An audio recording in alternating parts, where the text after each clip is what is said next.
Aku beriman kepada Allah, tetapi aku tidak memiliki sesuatu yang bisa kuberikan kepadamu, kecuali jika engkau ingin menjual diriku sebagai budak.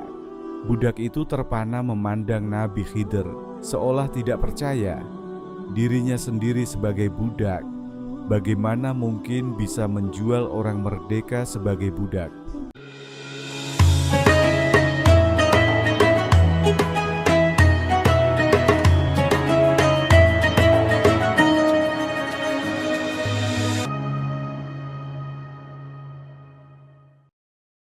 Suatu ketika Nabi Khidir alaihi salam berjalan di pasar dan bertemu dengan seorang budak mukatab.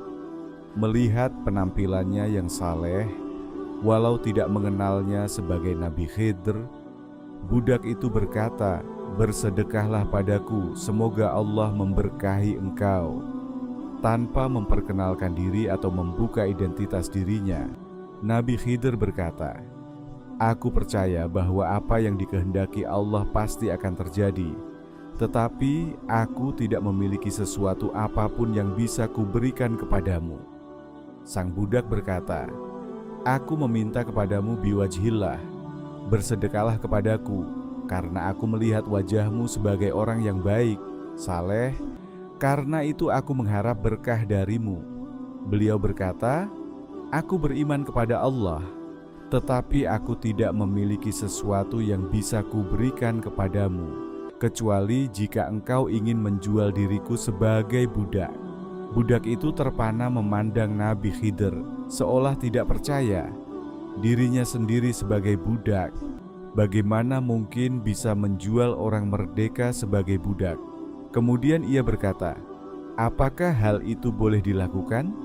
Beliau berkata, "Engkau telah meminta kepadaku dengan atas nama Allah yang Maha Agung, dan aku tidak bisa mengecewakan engkau demi wajah Tuhanku.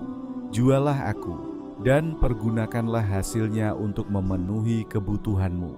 Budak tersebut adalah budak mukatab, atau disebut juga budak kitabah, yakni yang dijanjikan oleh tuannya untuk dimerdekakan jika bisa membayar harganya walau dengan mengangsur. Ia juga tidak dibebani pekerjaan tuannya dan bebas berusaha untuk memperoleh uang penebusan dirinya. Mendengar penuturan Nabi Khidir tersebut, sang budak sangat gembira. Ia segera membawa beliau ke tempat penjualan budak dan terjual seharga 400 dirham, cukup untuk membayar pembebasan dirinya. Tinggallah Nabi Khidir bersama tuannya yang membelinya. Tetapi selama beberapa hari lamanya beliau tidak diperintahkan apa-apa. Tampaknya orang yang membeli beliau itu orang yang baik.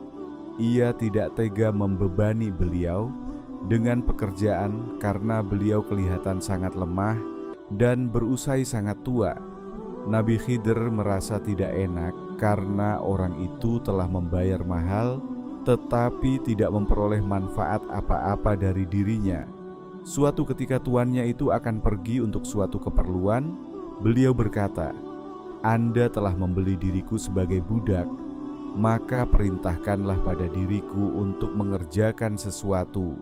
Orang itu yang juga tidak mengetahui kalau budak yang dibelinya adalah Nabi Khidir berkata, "Aku khawatir akan memberatkan dirimu.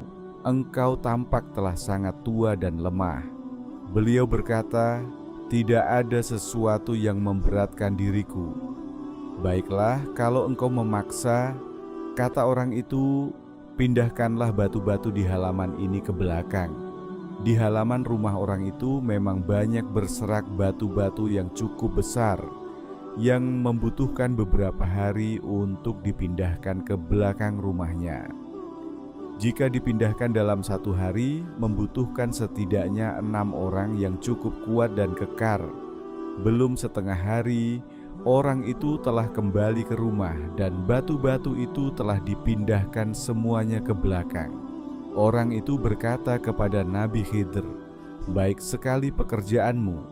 Sungguh engkau mempunyai kekuatan yang tidak kusangka-sangka."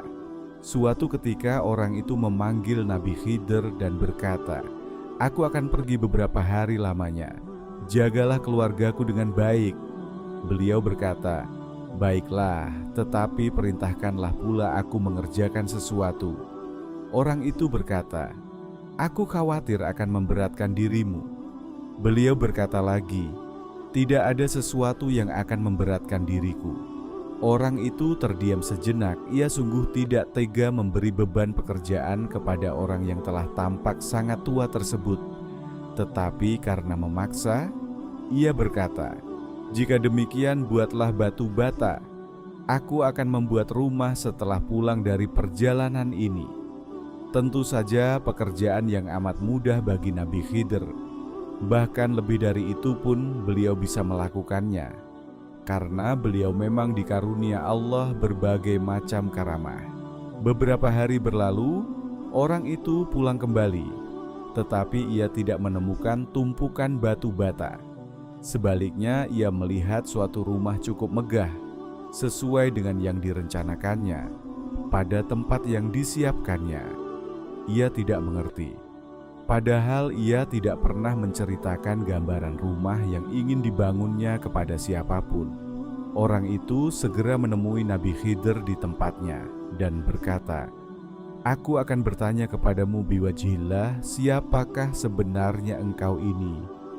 Nabi Khidir berkata, "Engkau telah bertanya kepadaku dengan kata biwajhillah, dan kata biwajhillah itulah yang menjadikan aku sebagai budak. Aku sesungguhnya Khidir yang namanya telah sering engkau dengar." Kemudian Nabi Khidir menceritakan peristiwa yang beliau alami sehingga menjadi budak. Dan beliau menutup ceritanya dengan berkata, "Barang siapa yang diminta dengan perkataan biwajhillah, lalu menolak permintaan orang itu, padahal ia mampu memberi, maka pada hari kiamat ia akan datang dengan jasad tanpa daging, dan nafasnya akan terengah-engah tanpa henti."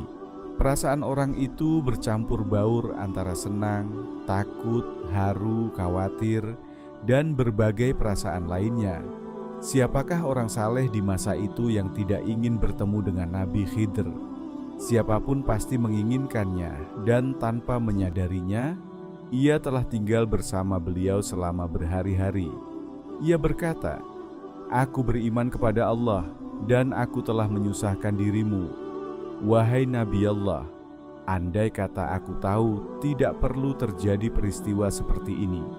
Nabi Khidir berkata, "Tidak mengapa, engkau adalah orang yang baik."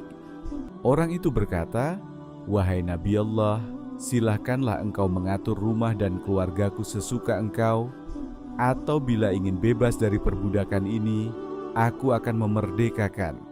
Nabi Khidir berkata, "Aku ingin engkau memerdekakan aku agar aku bisa bebas beribadah kepada Allah."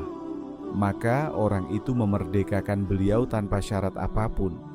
Dan Nabi Khidir berkata, "Maha terpuji engkau ya Allah, yang telah mengikat aku dalam perbudakan, kemudian menyelamatkan aku darinya. Ya Allah, semoga engkau menjadikan kami sebagai orang-orang yang berakhlak baik, dan membantu saudara-saudara kami lainnya mencapai surga."